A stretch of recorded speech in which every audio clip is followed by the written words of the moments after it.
Hi. Hello. Sa mapagpalang hapon sa bawat isa sa atin. Sa pangalan po ng dakilang Panginoon sa Kristo, nandito po tayo sa pagpapatuloy ng gawain. Walang iba ang pakikibahagi ng tinatawag na salita ng Diyos. Meron po tayong mga sitas ngayon. Para sa atin po, ordinaryo na lang yung sitas. Sabi sa Tagalog, pangkaraniwan na lang. Palaging naririnig. Pero, ano po ba ang kaugnayan ng sitas para sa bawat isa sa atin? Ngayon po, meron pa tayong isang aralin. Sabi po dito sa unang sulat ni Apostol Pablo kay Timoteo. Sa Kapitulo 2, versikulo 1 hanggang 15. Medyo mahaba-haba po ito. Pero, hihimayin natin. Ang sabi ko ay ganito. Unang-una, sa lahat ng mga bagay, ay iniaral ko ng manaing, manalangin, mamagitan at magpasalamat na patungkol sa mga tao. Bakit po? Ito'y sinasabi ni Apostol Pablo kay Timoteo. Sapagkat si Timoteo po, kumbaga, nasa kabataan pa noon. Wala pang sapat na sa kanyang sarili na kaya niya ng gampanan ng isang bagay, kaya siya'y sinusubaybayan ni Apostol Pablo sa pamamagitan ng mga aral. Ano yung manaing? Yung pagdaraing. Sa makatuwid bagay, nandiyan yan lahat yung mga problema, mga pagsubok, nakalatag o nasa harapan natin. Dapat yan sinusurrender natin sa Diyos. Yan yung mananain. Halimbawa, exam ngayon sa eskwelahan. May kakarating tayong examination. Idain natin.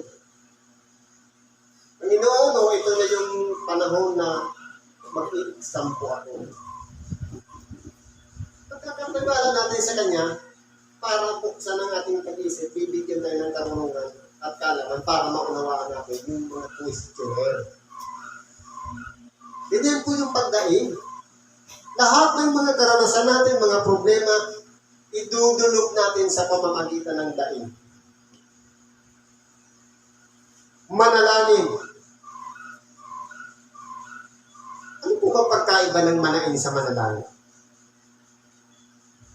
Ang manalangin, walang iba, yung pagluwalhati sa Diyos, papurihan siya.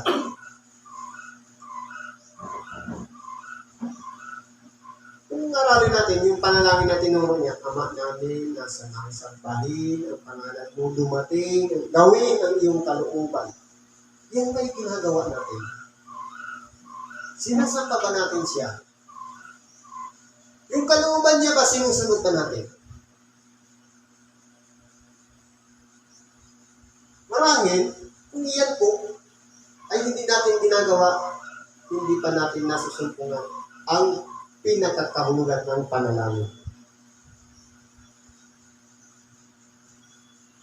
Mamagitan. Kapag ba mayroong isang tao nagtanong sa atin, paano bang gagawin ko para makakunik ako sa Diyos?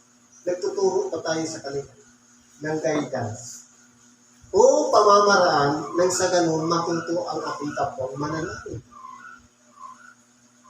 Dapat po, tayo yung connector ng tao para makarating ang kanyang panalangin sa Diyos. pagpapasalamat na patungkol sa mga tao. Dapat po lahat ng bagay na ating tinatanggap ay maliit man yan o malaking pagpapala, ipagpasalamat natin yan sa Diyos. Sapagkat ipinangat na tayo dito sa ibabaw ng sanglibutan, wala namang dala-dala, saan lahat ng galing yun? Ibig sabihin, pagpapala lahat ng Diyos ang ating mga tinatanggap. Kaya karapat-dapat natanggapin niya ang pagpapasalamat natin sa Kanya. Dahil yung buhay lang na ipinagkaloob na magkaroon tayong hininga at makita natin yung kaliwanagan ng sanglibutan, isang bagay na pagpapala ng Diyos. Lalong-lalo na yung pagkaluban tayo ng magulang na mabuhay hanggang sa umabot tayo sa edad na ito. Lahat ng yan, ipagpasalamat natin sa Diyos. Ang mga hari at ang lahat ng nasa mataas na kalagayan upang tayo'y mga buhay na tahimik at payapa sa buong kabanalan at kahusayan. Kaya kung pag-aralan natin, hindi lang po parang lang sa atin, kundi mula sa kataas-taasan, sa mga hari, sa Pangulo natin, dapat po makarating sa kanila. Totoo, nasa baba tayo talaga, ano magiging kaugnayan natin sa kanila? Hindi ba meron tayong panalangin para sa kanila? Na dapat kalakip palagi sila sa ating mga kahilingan at panalangin sa Diyos. Ito'y mabuti at nakalulugod sa paningin ng Diyos na ating tagapagligtas, na siyang may ibig na ang lahat ng mga tao ay mga ligtas at mga kaalam ng katotohanan. Ang kaligtasan po, hindi lang po sa pamamagitan ng pananalig. Kung maalala natin, sabi, gayon na namang pagsinta ng Diyos, ibinigay niya kanyang bugtong na anak upang sino man sa kanya huwag mapahamak kundi magkaroon ng buhay na walang hanggan. Yun po, nilatag pa lang. Pero yung pananampalatayang yun, sa makatuwid bagay, yung pagpapahalaga natin ng pag-alay ng ating dakilang Panginoon ng kanyang buhay, na kaya niya sinakripisyo ang kanyang sarili dahil sa atin, para magkaroon tayo ng opportunity doon sa buhay na walang hanggan. Offer yun ng ating dakilang Panginoon. At yung kanyang aral, yun naman ang magpapatibay sa atin. Nang sa ganun, magtagumpay tayo dito sa ibabaw ng sanglibutan. Sapagkat dalawa pong aral ang nandirito sa ibabaw ng sanglibutan. Aral na makasanglibutan at aral mula kay Kristo. Ang aral mula kay Kristo, ito na yung Ebanghelyo. Yung sa sanglibutan, nandiyan na yung mga sa science, kung ano-anong mga ideya na mula din sa tao na pinaniniwalaan natin. Dahil ng tinatawag tungkol sa mass, gravity, kung ano-ano pa. Kung unawain natin, sa science, ano tinuturo? Maalala niyo ng isang linggo, sabi, ang mundo bilog. Sa science yun. Pero pagdating dito sa Bible, flat earth. May pundasyon. Ibig sabihin, 6 na araw pa lang tapos na. Hindi evolving na nagbabago.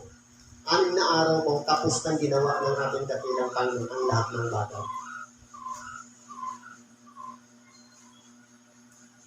Sapagkat may isang Diyos at may isang tagapamagitan sa Diyos at sa mga tao, ang taong si Kristo Jesus.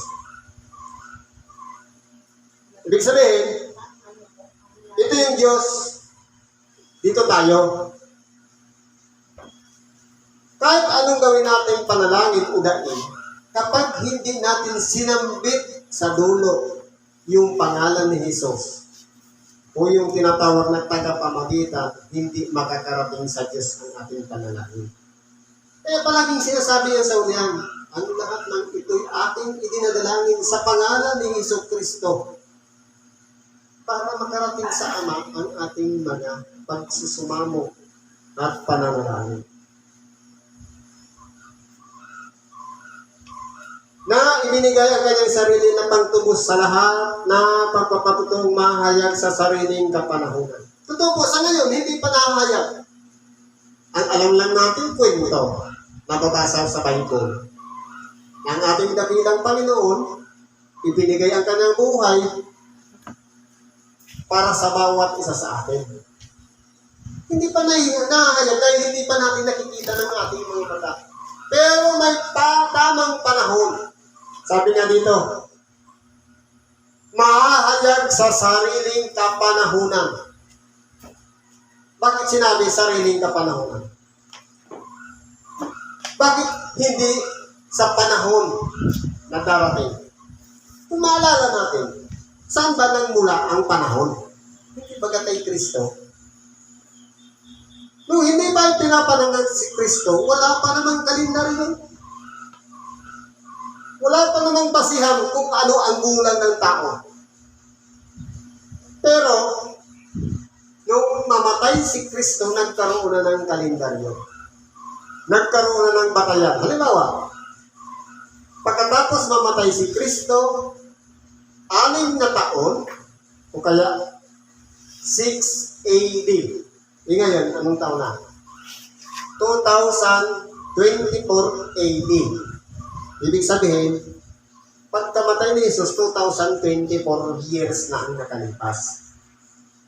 At bago naman siya ipinanganak, o before Christ, yung BC, before Christ, kaya naman sila nagbilang paatras. Kaya kung titignan natin, alin ang mas matagal na? Yung 5 BC o 10 BC? Mas matagal na yung 10 BC dahil paatras sila. 10 taon na bago ipanganak si Jesus. Kaya may sarili siyang panahon, sa kanya nagmula ang panahon. Pati yung pagkakaroon ng pinakaunang pagpapatala o sensus sa panahon din ng ating dakilang Panginoon. Ano sabi ni Apostol Pablo? Na dito, itinilaga ako na tagapangaral at apostol. Guro sa mga hintil sa pananampalataya at katotohanan. Kaya po, ang Ebanghelyo nakarating na sa ating mga hintil dahil Pablo, sa pamamagitan ng kanyang mga sulat na binabasa natin. Ibig ko nga, ang mga tao'y nagsipanalangin sa bawat dako na iunat ang mga kamay na banal na walang galit at pakikipagtalo. Ibig sabihin, ang pananalangin pala, hindi lang pupunta ka ng simbahan para manalangin. O kaya, kung may lakad ka lang, o kaya may hinihingi lang, hindi sabi dito, lahat ng dako. Kahit tayo man nakahiga, nakaupo, naglalakad, nakatayo, kung ano man ang ating ginagawa, manalangin tayo. Ano ang tinuro ng ating dakilang Panginoon sa pananalangin? Kung ikaw ngay mananalangin, pumasok ka sa iyong silid at isara mo ang pintuan, manalangin ka sa iyong Ama na nasa luhim.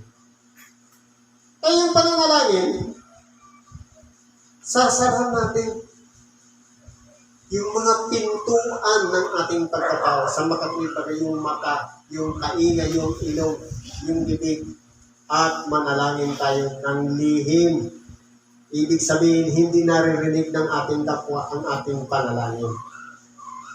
Dahil iba naman ang kahilingan niya sa kahilingan natin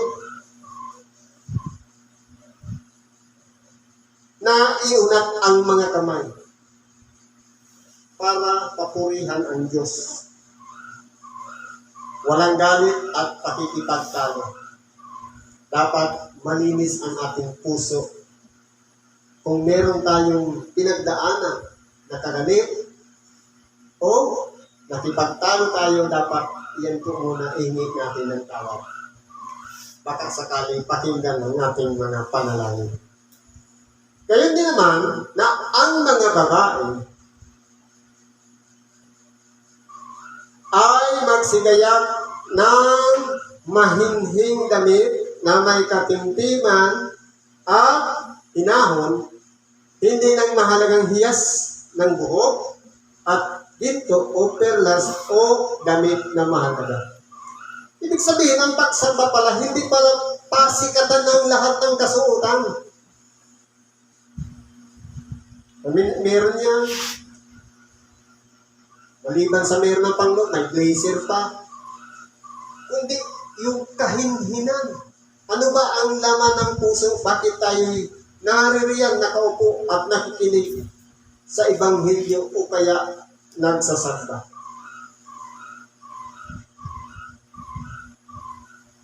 Kaya hindi po sa pamamagitan ng mahalagang hiyas ng buhok, yung mga nakalagay din sa buhok, kung may kwintas pa yan na ginto o perlas, hindi po yan ang pinagbabatayan. Kundi yung isang katimtiman at hinahon.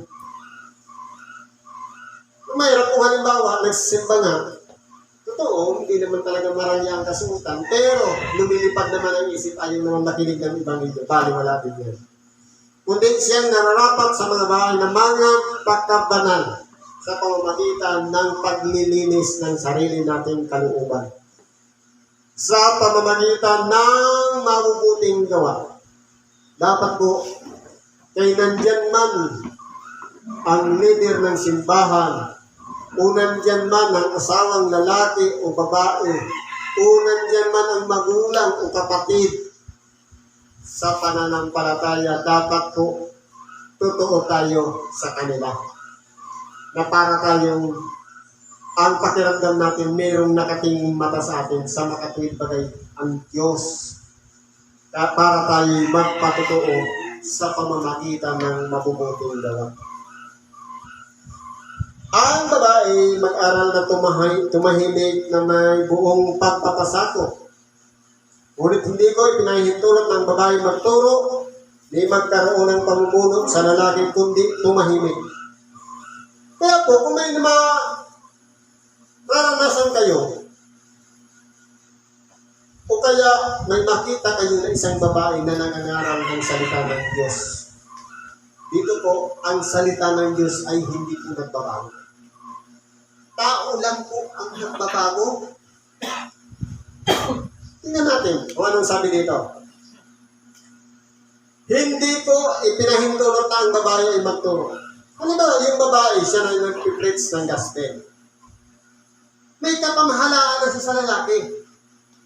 Pero ang Biblia, hindi nagbago. Sa makatuwid, kapag ang isang leader, lalaki, halimbawa, bigyan niya ng pagkakataon dahil magaling naman magsalita para mag-ibanghelyo, hindi po pala yan nakalulugod sa Diyos. Bakit po? Lalaki yung mahalaga sa paningin ng Diyos.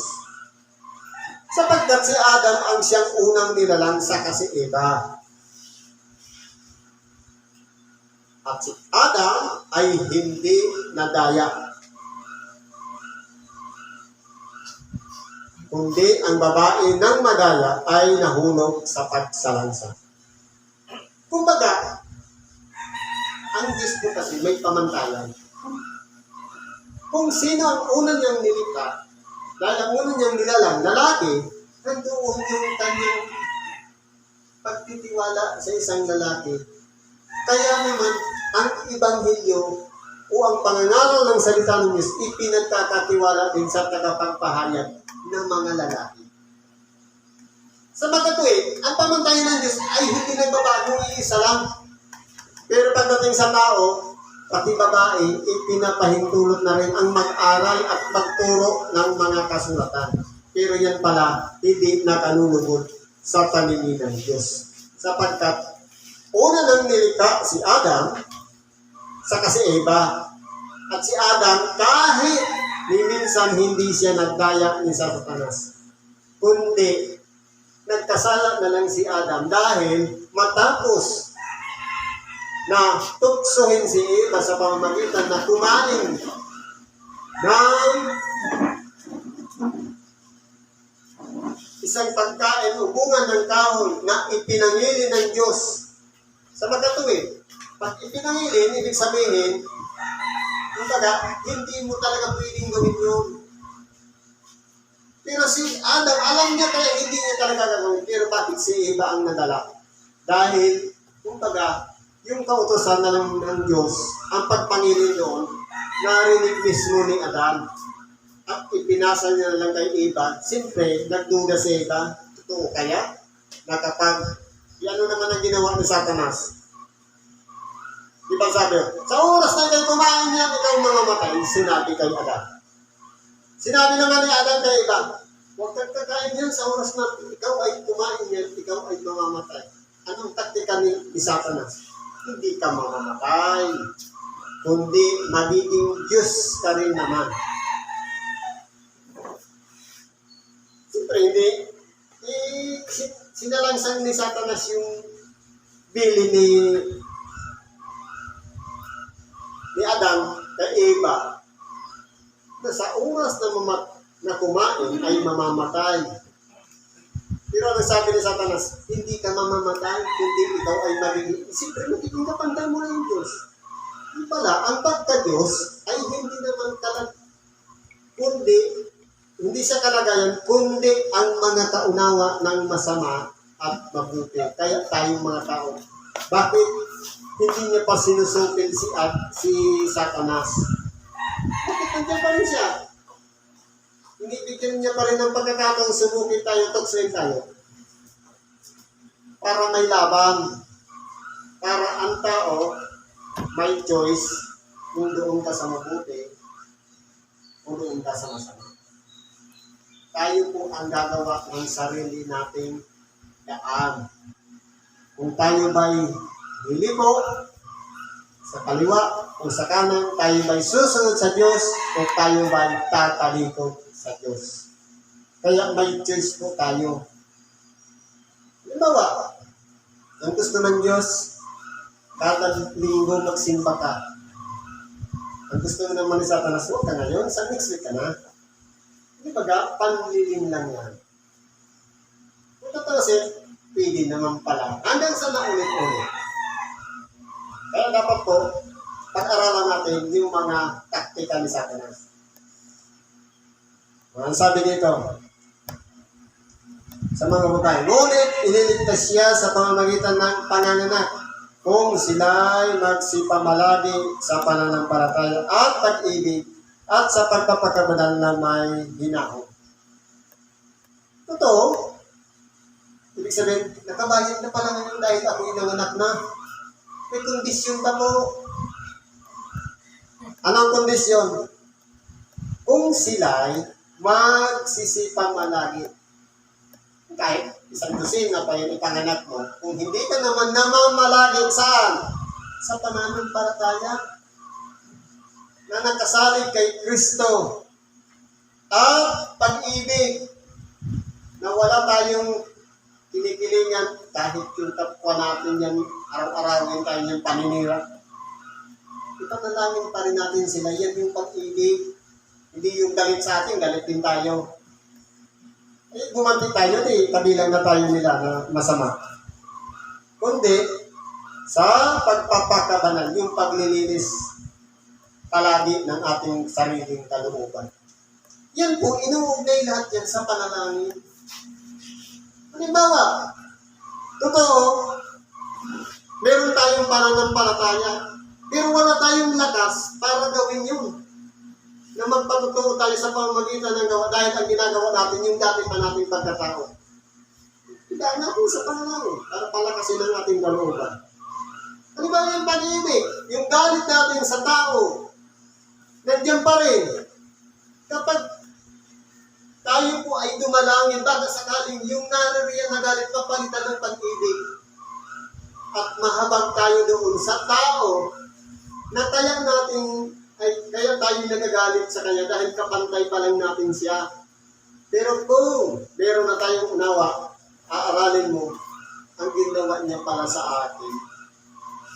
Kapahamatan niya pala yun. Napakita mo yung pag-ibig para pagdating ng huling panahon, magkakasama tayo doon sa kaluwalhatian ng Diyos. Kaya ang ibig ng ating dakilang panglahat ay mga ligtas. Kung tayo naman gusto natin, tayo lang yung maligtas, wala tayong pakialam sa iba, ang tawag dyan, makasarili, o kaya sakim. Ang kaligtasan po ay para sa lahat. Isa lang ang Diyos at isang tagapamagitan sa makatuwid bagay si Jesu Kristo. Kaya, mawala, okay na kailangan, alisin na po natin sa ating pag-iisip ang galit, ang puot, kundi palitan natin yan ng kabanalan, pananampalataya, at pagpapakabanal ang palaging paglilinis ng ating sariling kalooban sa bawat oras na tayo'y nagkakamali o nagkakasala sa kapwa man o sa ating kaibigan o sa ating mahal sa buhay. Siguro hanggang dyan na lang muna ang pakikibahagi natin sa oras na ito. Salamat po sa Diyos at pagpalain tayo. Ano man ang ating mga kahilingan, idulog natin lahat sa Diyos sa pamamagitan ng pagsamo, pananalangin at ipagkakaloob lahat ang kasagutan sa ngalan ni Kristo Jesus na ating Panginoon at tagapagligtas. Salamat po at magandang hapon sa ating lahat.